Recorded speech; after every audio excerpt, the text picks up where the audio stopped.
Bueno,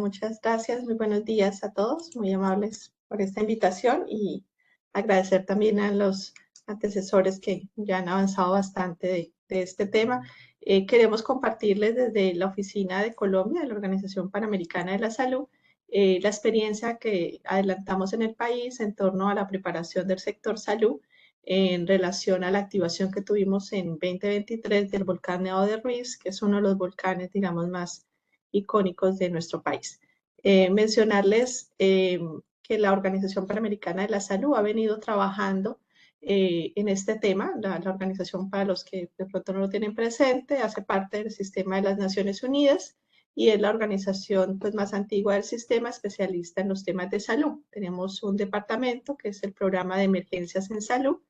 en el cual, digamos, se monitorean diferentes riesgos y amenazas para la salud y a partir de esto se apoyan y se dan lineamientos a los ministerios y a los establecimientos de salud para mejorar, digamos, su desempeño y su trabajo en torno a al acceso y al mantener, digamos, el bienestar y la salud de la población. Este es un ejemplo de un análisis que se realizó con respecto a la localización de diferentes riesgos, tanto amenazas ciclónicas, volcanes, pero un poco para hablar del tema de volcanes, mencionar que en este análisis que se hizo, se identificaron 270 volcanes activos, digamos, a nivel del mundo, y cuando se hacía la identificación de las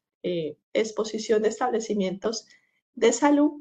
alrededor al menos unos anillos, digamos, concéntricos de por lo menos 100 kilómetros, se habían identificado 3.264 hospitales en el mundo, digamos, localizados en zona de influencia de volcanes activos. La mayor proporción está en Norteamérica, que acumula el 74%, y mencionar también que para el caso de Centroamérica estamos hablando de 140 hospitales con una exposición importante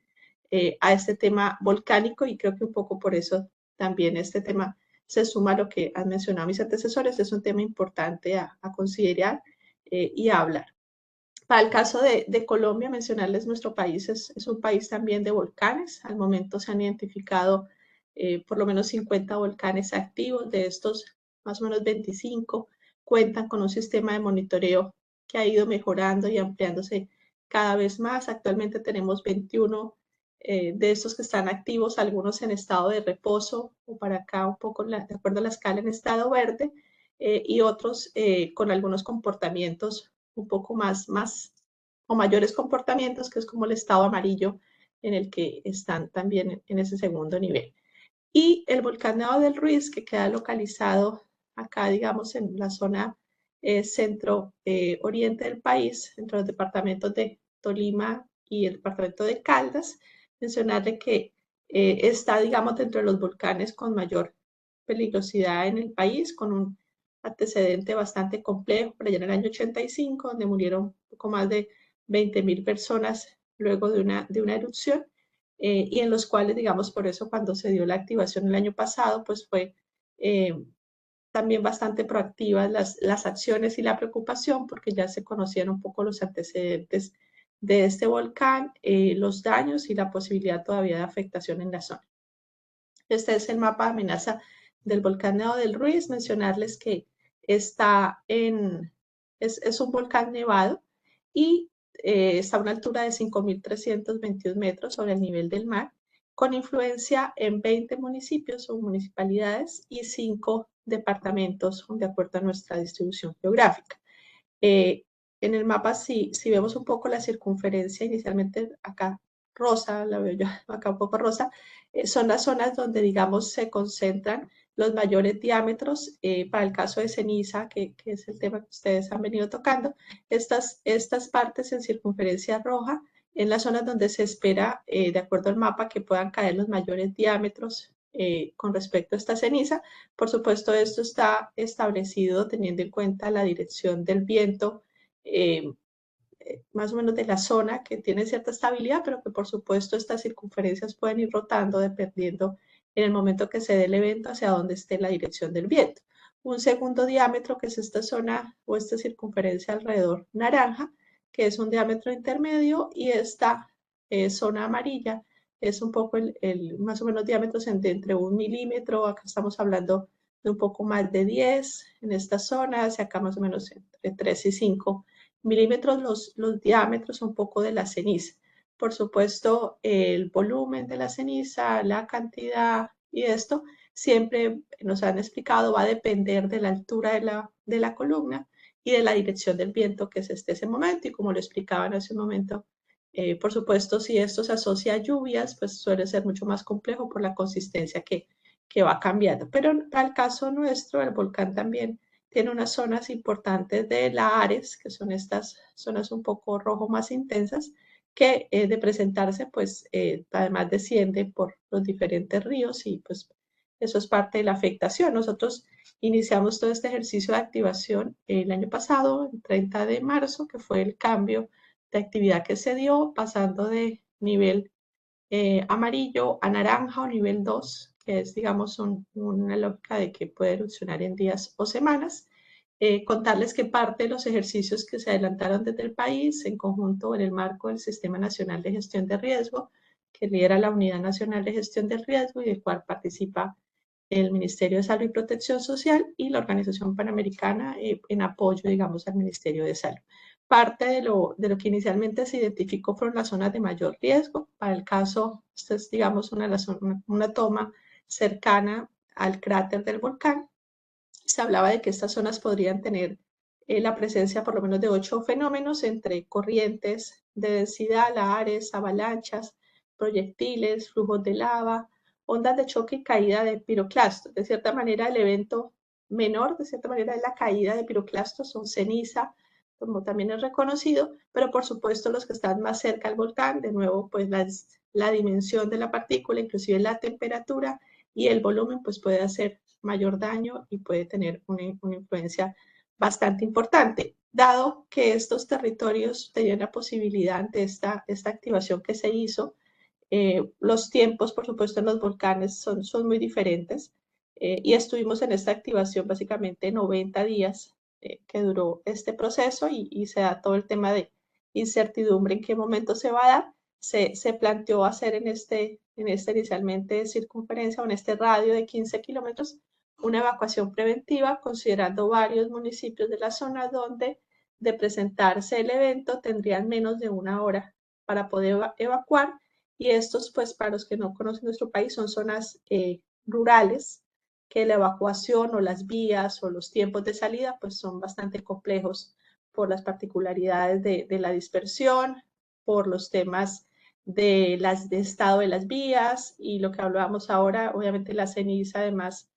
pues fue algo que se mantuvo durante todo este tiempo de la activación. En ocasiones, dependiendo la dirección del viento, afectaba más el departamento de Caldas o afectaba más Tolima, pero inclusive en la erupción que se tuvo en el 85 nos mencionan los reportes que la ceniza llegó hasta Venezuela, entonces también eso es algo que ha variado mucho. Teníamos otros eventos acá que eran, digamos, la priorización, esto es para darles un ejemplo, identificación de municipios que se hicieron, también distinguiéndose cuáles eran los de mayor riesgo para los diferentes eventos, para ceniza, para la ARES o para los diferentes eventos que se presentaron. Es lo que también se adelantó, fue poder estimar los tiempos de llegada en cada uno de los lugares, o sea, dada una erupción, digamos, en esta zona del cráter, cuánto tiempo tomaba, por ejemplo, que llegara a municipios como Honda, como Armero, Fresno y demás, para poder, de acuerdo a eso, también activar y sincronizar los sistemas de alerta temprana. Mencionarles que también parte del ejercicio que se hizo desde el país fue identificar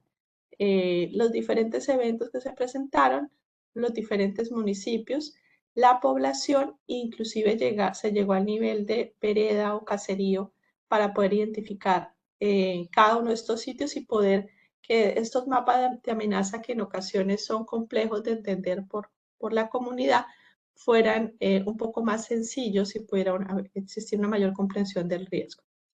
De acuerdo a esa información, se trabajó en unos escenarios de riesgo, ¿cierto? Para el sector salud, donde lo primero fue, de acuerdo a la información técnica, en el caso nuestro del Servicio Geológico Colombiano, y en el marco del Sistema Nacional de Gestión del Riesgo, el Comité Nacional de Conocimiento. Identificaron muy bien los peligros,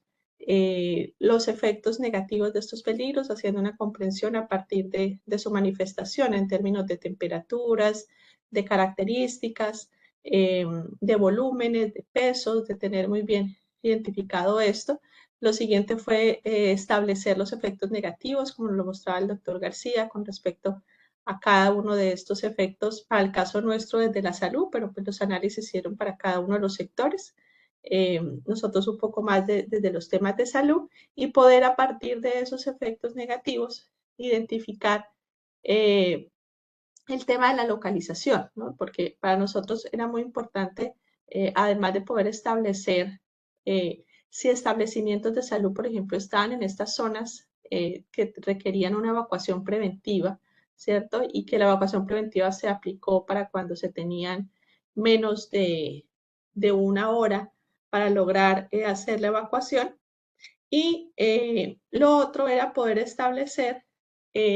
la localización, el tipo de exposición y la vulnerabilidad de esos establecimientos. Aquí nos apoyamos estos son también guías que se han producido para América del Sur, desde la Organización Panamericana de la Salud, y que nos ayudaron también bastante en este proceso. No voy a profundizar acá porque ya lo mencionó el doctor García, pero fue pues parte de los elementos que se analizaron con respecto a los efectos sobre la salud, tanto en los incrementos de morbilidad como mortalidad, aplicando también análisis un poco del contexto. Teníamos una zona rural, principalmente con localización de establecimientos de salud de baja complejidad, con limitaciones en recursos. La mayoría eran establecimientos nivel 1 de atención, con una capacidad resolutiva limitada, con bajos recursos para transporte asistencial, y teníamos una limitante bastante fuerte con respecto a las vías de acceso en algunas de estas zonas. Algunas inclusive tenían, pues hacían parte de las rutas de descenso de los lahares. Entonces esto nos colocaba otro reto allí con respecto a cómo sería ante una situación de erupción la atención de estos pacientes, cuáles serían los puntos de atención y cuáles serían los establecimientos de atención. Para mostrarles algunos ejemplos, parte de lo que se identificó fue, por ejemplo, los establecimientos de salud en estas zonas. Se identificaron qué establecimientos de salud estaban. Tuvimos que hacer un ejercicio de acuerdo a lo que salía de información de la Unidad Nacional y el Comité Técnico, ver qué establecimientos de salud estaban en esa zona. Se visitaron estos establecimientos, se revisó su nivel de seguridad con respecto a principalmente a estructuras, a cubierta, que era uno de los elementos que más preocupaba, porque por la cercanía el volumen de ceniza que podrían acumular era bastante importante y podría hacer colapsar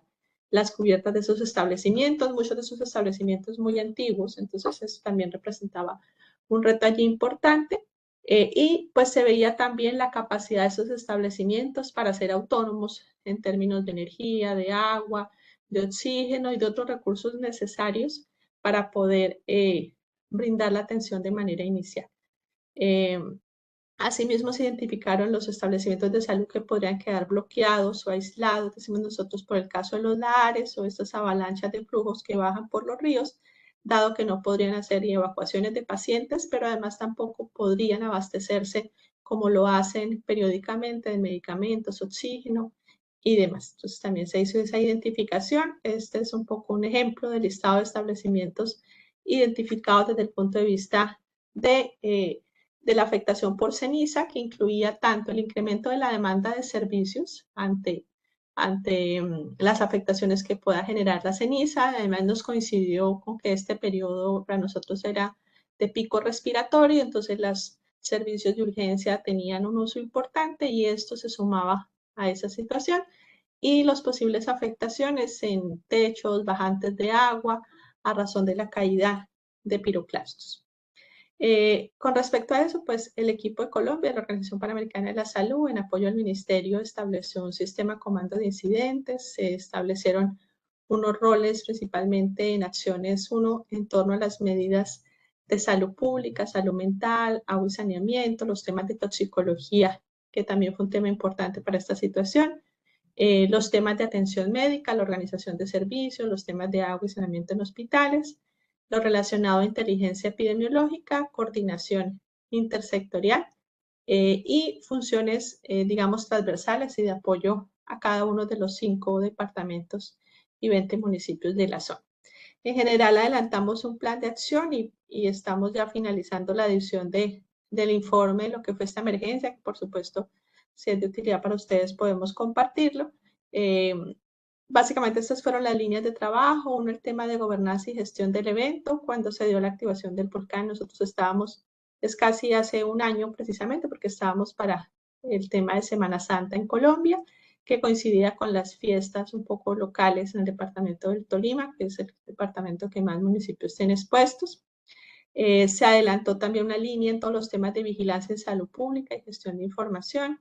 en los temas de comunicación del riesgo, atención en salud, agua y saneamiento e higiene, dada la presencia en Colombia de diferentes ONG nacionales e internacionales, también muy importante la activación del clúster de salud y la coordinación de ese apoyo de la cooperación, los temas de logística y seguridad, que son los elementos de este plan. Y voy a pasar muy rápido un poco por cada una de las líneas, mencionarles que en la parte de coordinación, pues se trabajó con unos equipos de respuesta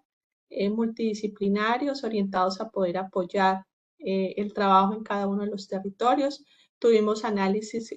como ejemplo, en algunas de estas zonas. Luego veíamos que en las zonas de avalanchas o de flujos había localizaciones de empresas con almacenamiento de químicos. Encontramos azufre, ácido sulfúrico y otros productos que luego tuvimos que hacer algunos ejercicios de análisis de, bueno, cuáles serían las posibilidades, qué efectos daría, y todo esto parte de los análisis que se adelantaron con los diferentes equipos. Se trabajó en reforzar la coordinación, los mecanismos de articulación de estos departamentos a través de los centros de operaciones de emergencia. Algunos de estos, pues, eran equipos muy pequeños y se podía, digamos, hacer o requirió hacer ese ejercicio de posicionamiento, de capacitación, de entrenamiento. Desde el Instituto Nacional de Salud se priorizaron estos eventos para ser como eventos trazadores para la situación. Estuvimos vigilando eventos como dengue, infección respiratoria aguda, el COVID-19, enfermedades diarreicas, hepatitis, violencia intrafamiliar, intento de suicidio, que fue un ejercicio que se estuvo, digamos, monitoreando su comportamiento en cada uno de los establecimientos, y también se establecieron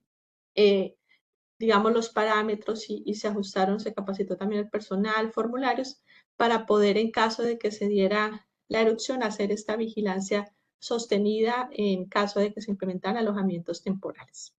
En la parte de comunicación de riesgo, estas son algunas de las piezas que se trabajaron. Se hizo un ejercicio con la comunidad de validación de los mensajes, de también con ellos escuchar, porque realmente a partir de las órdenes de evacuación y de la información de la ceniza, había bastante confusión, la comunidad no tenía claridad de qué estaba pasando, qué debía hacer, por qué debía hacerse esto. Entonces se hizo un trabajo también de hacer las piezas, de trabajarlas con ellos, de validarlas con ellos y también de trabajar con la comunidad en hacer, en que esa comprensión del riesgo fuera mayor. Tenemos algunas zonas con presencia de grupos étnicos y habían diferentes, por supuesto, concepciones, imaginarios que tuvieron que tenerse en cuenta en este proceso de comunicación. Tuvimos también un foro de lecciones aprendidas y buenas prácticas. Esto fue el 24 de abril. Tuvimos invitados nacionales e internacionales, en el cual, digamos, se hizo un ejercicio de analizar eventos anteriores, cómo se habían presentado, qué de estos elementos había funcionado bien, qué podía mejorar y cómo esto podríamos tenerlo en cuenta en la preparación que se estaba adelantando, incluyendo también aquí la participación de la Red Internacional de Riesgos Volcánicos para la Salud, que es un aliado estratégico de la Organización Panamericana de la Salud, la Organización Mundial de la Salud. Los invitamos, por supuesto, a que puedan revisar sus materiales, su página. Nosotros tenemos también la oportunidad de hacer una capacitación masiva para los referentes de salud ambiental de todas estas zonas y resolver muchas inquietudes también sobre los efectos de la ceniza, los gases. Hay bastante material desarrollado allí, así como experiencias diferentes territorios, que nos ayudó también a hacer los procesos de comunicación del riesgo. En la parte de atención en salud, mencionarles que se trabajó en la identificación de cuáles eran los establecimientos de salud, y si se dan cuenta, acá hablamos entonces un círculo rojo, ya en este caso, acá ya hablamos ya no de estos óvalos, sino de círculos, teniendo en cuenta que dependiendo la velocidad del viento, estas zonas podían ir cambiando, entonces se identificaron establecimientos de salud en estas zonas de alto riesgo. Acá tenemos un establecimiento de salud, por acá otro establecimiento de salud, otros en la zona de riesgo intermedio, que ya acá aparecían más establecimientos, tanto públicos como privados, y estos para la zona de amenaza, digamos, de ceniza. Se trabajó tanto en la identificación como en el monitoreo semanal. Ahí se trabajó cuando teníamos, decíamos, si la alerta aumenta,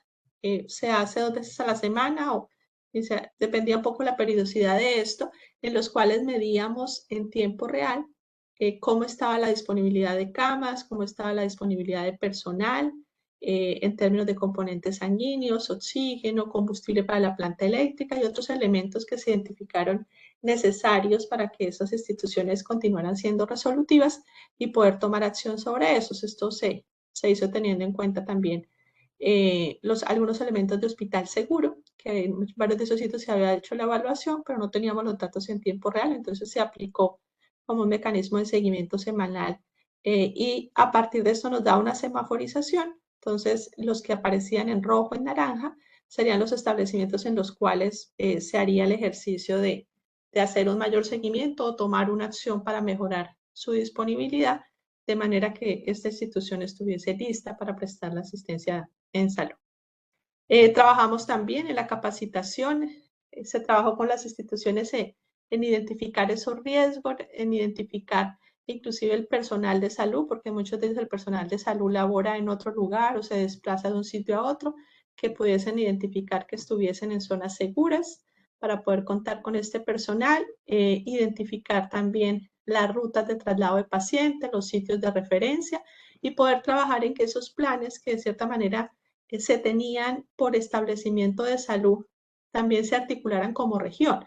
teniendo en cuenta el nivel de complejidad de la atención y el tipo de pacientes que podían recibir. Un tema importante resultó siendo, por ejemplo, el tema de los pacientes quemados, donde se iba a dar el manejo porque era un servicio que no estaba en esta zona tan cerca.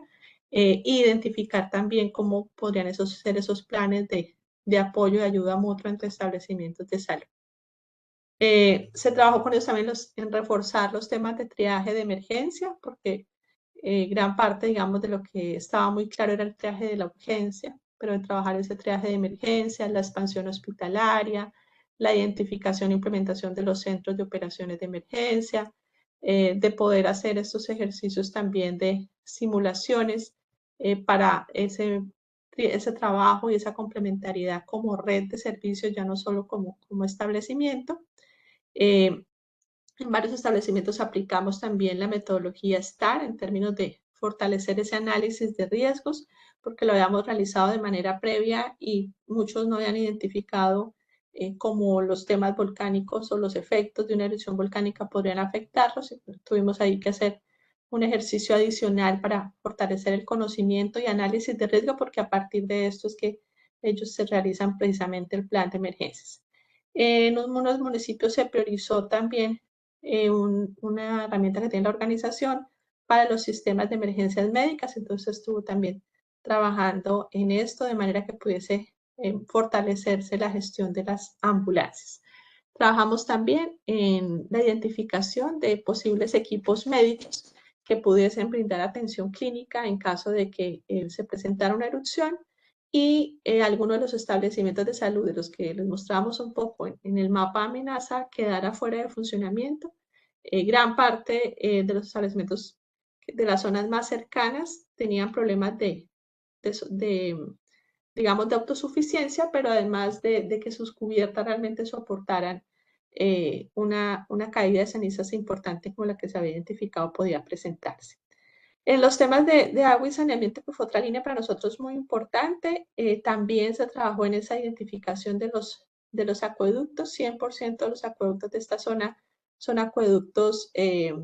superficiales, es decir, el agua se toma de los ríos de esta zona y precisamente esta zona ya se ha identificado, como lo vemos un poco acá, podría,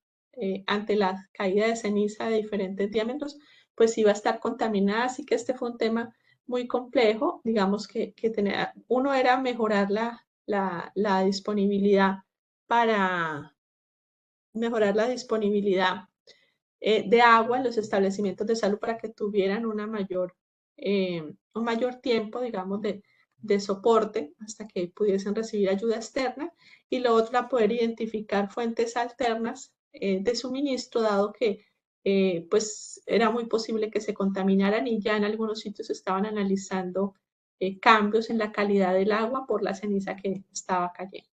Entonces, se hicieron capacitaciones, se entregaron equipos portátiles para análisis de agua, también se entregaron unos kits a los establecimientos de salud para facilitar la limpieza de cubiertas, porque el mantenimiento, pues ante esta caída que se prolongó durante varios meses, inclusive ahorita estamos en nivel amarillo y han habido algunos episodios adicionales, pues requiere que las personas de mantenimiento de los establecimientos de salud realicen un mantenimiento más frecuente y hagan un manejo adecuado de la ceniza para evitar daños y afectaciones. Entonces también se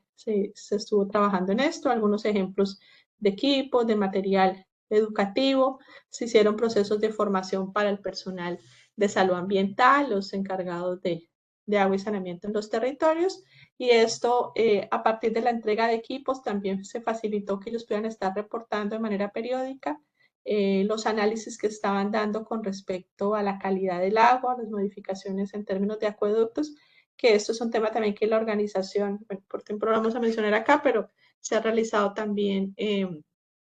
el ejemplo como en las granadinas, digamos, en los cuales se ha realizado análisis de los o del contenido de la ceniza, porque de todas maneras nos explicaban cada volcán, digamos, de cierta manera, dependiendo de su composición, pues los contenidos de la ceniza o las características varían un poco, y entonces la importancia de identificar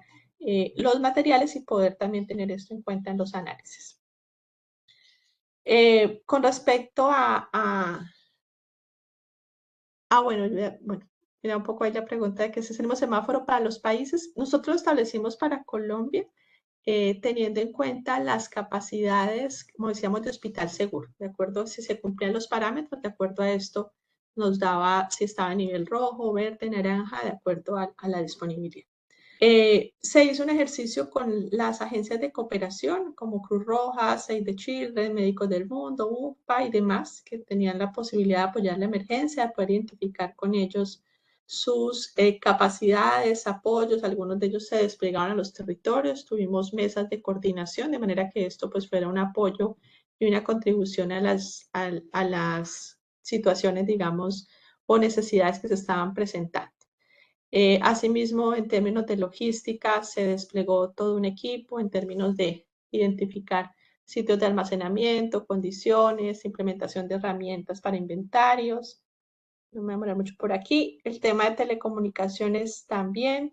fue muy importante revisar, restablecer, mejorar. Muchas de estas redes de telecomunicaciones estaban fuera de servicio y realmente era lo que se requería que estuviera funcional porque era muy importante poder mantener esto. Parte de lo que nos decían las mismas cenizas, como ya lo explicaron las dos presentaciones anteriores, afecta también las antenas, las comunicaciones, entonces se requería tener una fuente segura. Mencionarles en términos de mitos y realidades, parte de lo que escuchábamos de las comunidades era que el volcán nos provee, nos cuida, no es un riesgo y que de cierta manera se piensa que lo peor que podía pasar sucedió en el 85 y que quienes sobrevivieron a eso ya sobrevivieron, no tienen que hacerlo más. Gran parte también un poco de lo que veíamos era que se pensaba en ocasiones que la preparación debía hacerse, pero cuando ya teníamos la erupción. De cierta manera, esta zona, a pesar de que tuvo una afectación importante, la percepción de riesgo es muy baja, ¿sí? Casi que se queda un poco en lo que ya sucedió, pero veamos una oportunidad de mejorar inclusive la planificación y la organización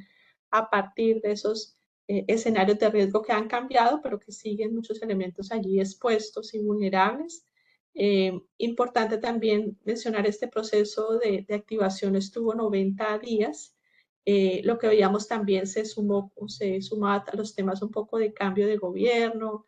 problemas económicos por el cierre, por ejemplo, del parque en esta zona, del comercio, de algunas de estas zonas. Entonces es un tema también que requiere un manejo social importante, no es solo dar la orden de evacuación para el caso de la evacuación preventiva y ya, porque la población requiere pues alternativas importantes, dignas,